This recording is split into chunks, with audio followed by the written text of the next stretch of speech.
Tidak ada yang mendukung saya, bahkan saya di situ diusir balik sama bapak. Udah kamu pergi aja, aku tak mau lihat kau gitu kan. Aduh, rasanya tuh sakit sekali. Aduh, saya sekarang jadi pengen nangis. Astagfirullahaladzim. Minta tolonglah mak. Saya tidak minta harta kalian.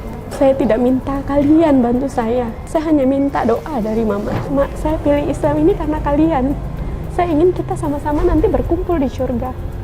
Saya tahu rasanya menjadi mu'alaf itu bahwasanya resiko pertamanya pasti diusir dari rumah, dijauhi dari keluarga dan lain sebagainya. Banyak sekali yang muslim, banyak sekali yang Islam, tapi mereka tidak berislam. Mereka Islam, tapi mereka tidak mengerti apa itu Islam. Bahkan 2 kalimat syahadat saja mereka tidak mengerti.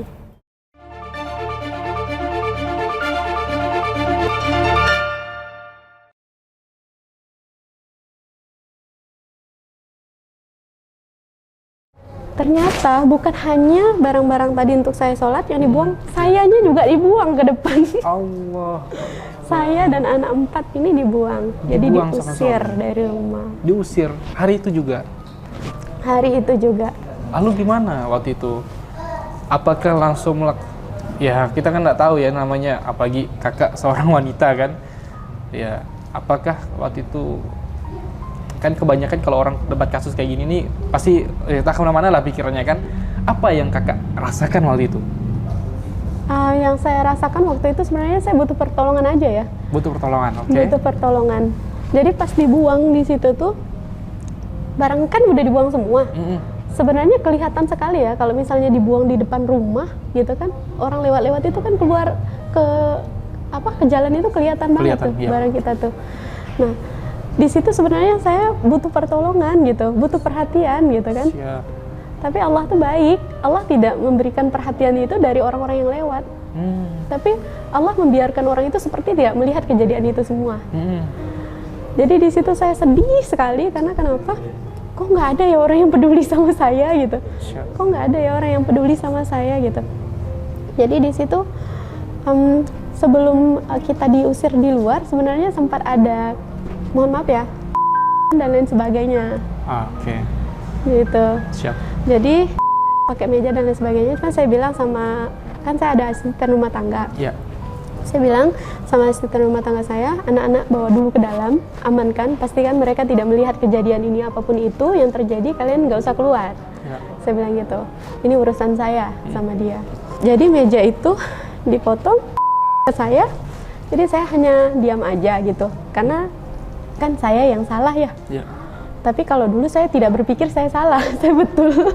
Ya karena memang lagi dahsyatnya hidayah ya. Iya gitu. Betul. Jadi sekarang ini baru saya sadar, oh saya yang salah. Tapi saya nggak berani ngelawan gitu kan. Ya udah saya diam aja, karena kalau misalnya saya ada perlawanan pasti akan lebih parah lagi. Gitu. Nah akhirnya tuh udah capek kan, mungkin kan ya. Jadi dibuang. Sayanya yang diusir, udah kamu pulang aja. Jadi saya nangis-nangis telepon bapak. Pak, saya diusir gitu kan, jemput saya gitu kan. Siap. Jadi boleh saya lanjutkan dulu? Boleh, siap, lanjut Kak. Lanjut. Jadi di situ, Pak, saya diusir, saya bilang gitu. Karena apa? Karena ini gitu kan. Ya udah, bapak saya nggak nanya apa-apa, langsung adik saya disuruh jemput saya. Kita pulang semuanya, pulang ke rumah. Saya kira bapak saya baik, ya. Tapi ternyata memang baik. Memang baik ya? Memang baik sekali. Sampai di sana itu pulang, diam kan bapak tuh. Ini semua pasti salah kau, gitu kan? Kau tuh bodoh. Makanya saya mau nanya itu tadi. Posisi bapak itu waktu itu masih non muslim kan Kak? Bapak itu udah muslim. Oh udah muslim. Tapi tidak mengerti Islam. Oh berarti bapak mualaf juga ya? Iya mualaf juga. Oke, lanjut Kak. Saya udah mulai paham. Nah, jadi di situ kata bapak saya, kamu tuh bodoh. Apalagi dengan saya pulang, keadaannya saya tidak bawa apa-apa. Setidaknya kamu bawa mobil 1. Uang nggak ada, ini nggak ada, apa-apa nggak ada. Nanti kamu makan macam mana? Saya tak pikirkan kau, kalau mau mati silakan. Saya cuma mikirkan anak kau aja, mau makan apa. Sakit dong hati saya. Di situ, di fase itu ibaratnya saya lagi butuh seseorang yang ibaratnya, tenang ya, kamu pasti bisa, kamu semangat ya gitu, yang nyemangatin saya. Tapi ternyata itu di luar dari apa yang saya bayangkan gitu. Tidak ada yang mendukung saya, bahkan saya di situ diusir balik sama bapak. Udah, kamu pergi aja, aku tak mau lihat kau gitu kan. Aduh, rasanya tuh sakit sekali. Mama semua nggak ada yang peduliin. Yang dulunya ibaratnya tuh apa-apa ke saya gitu kan. Tapi setelah saya diusir, ibaratnya saya udah nggak punya apa-apa. Ternyata semua menjauhi saya. 2 minggu saya bertahan di situ, hanya nangis dan nangis. Nggak mungkin saya balik ke rumah lagi, udah diusir. Aduh, saya sekarang jadi pengen nangis. Astagfirullahaladzim. Di situ nggak mungkin saya balik ke sana juga. Sementara kondisi di rumah tidak baik-baik saja, gitu kan. Jadi saya memohon sama mama saya pun juga sebenarnya berpihak ke bapak saya.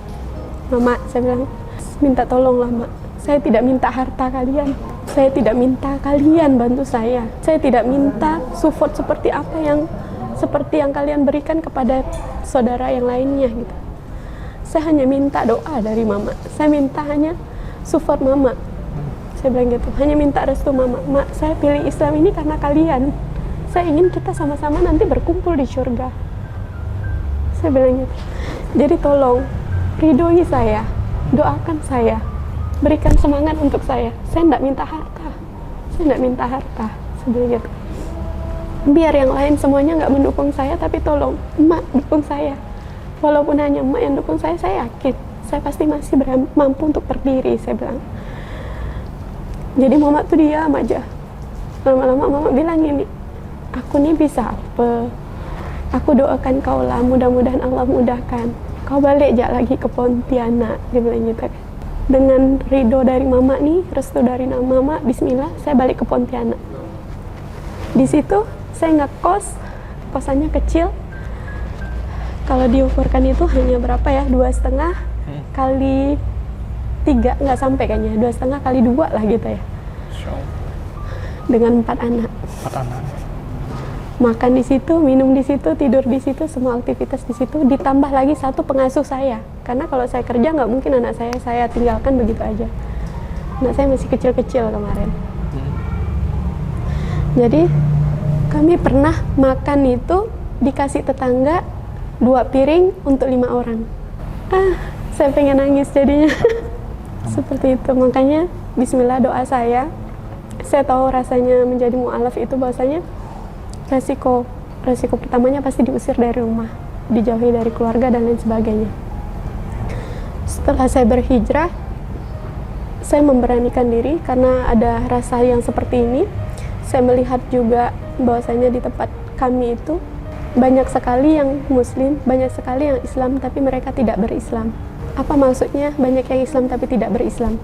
Mereka Islam, tapi mereka tidak mengerti apa itu Islam. Bahkan 2 kalimat syahadat saja mereka tidak mengerti.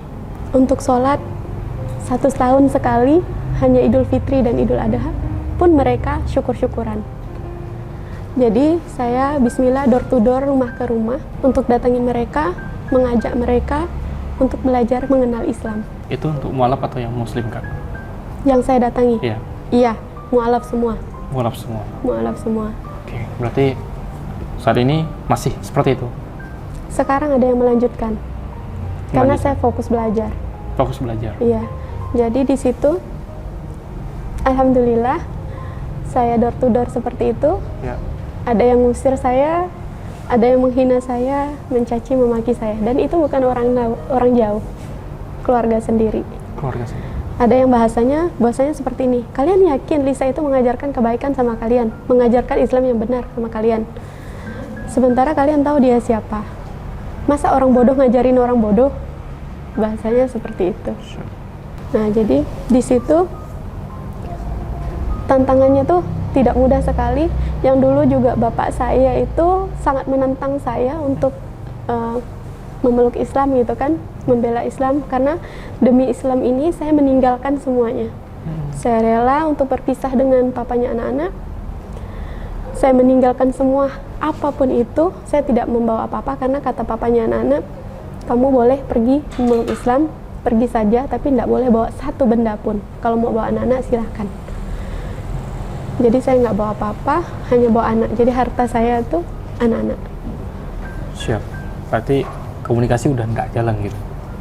Kalau untuk saat ini ada masih ada? Terkadang.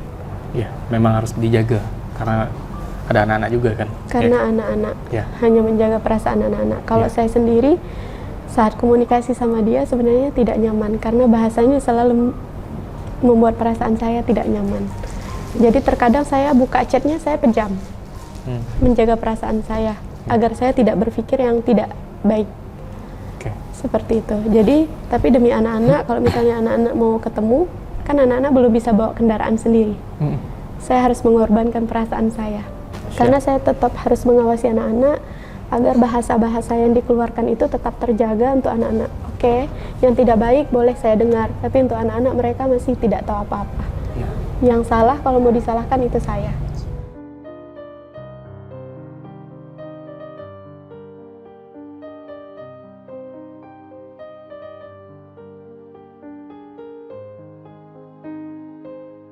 Bismillahirrahmanirrahim. Assalamualaikum warahmatullahi wabarakatuh. Saya Stephen Indra Wibowo. Di sini ada namanya Saudara Seiman. Gerakan yang Masya Allah sangat membantu untuk dakwah di kalangan orang-orang yang pengen kenal Islam. Jadi kalau jika ada yang pengen kenal Islam, pengen tahu tentang Islam, pengen belajar tentang Islam, temennya, saudaranya, setongkrongan, atau ya anak-anak kantor, bisa dibawa ke sini nih.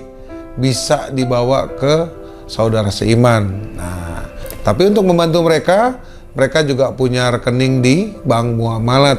Di Bank Muamalat, nomor rekeningnya 62100666911 atas nama Baitul Mal Munzalan Indonesia. Saudara Seiman.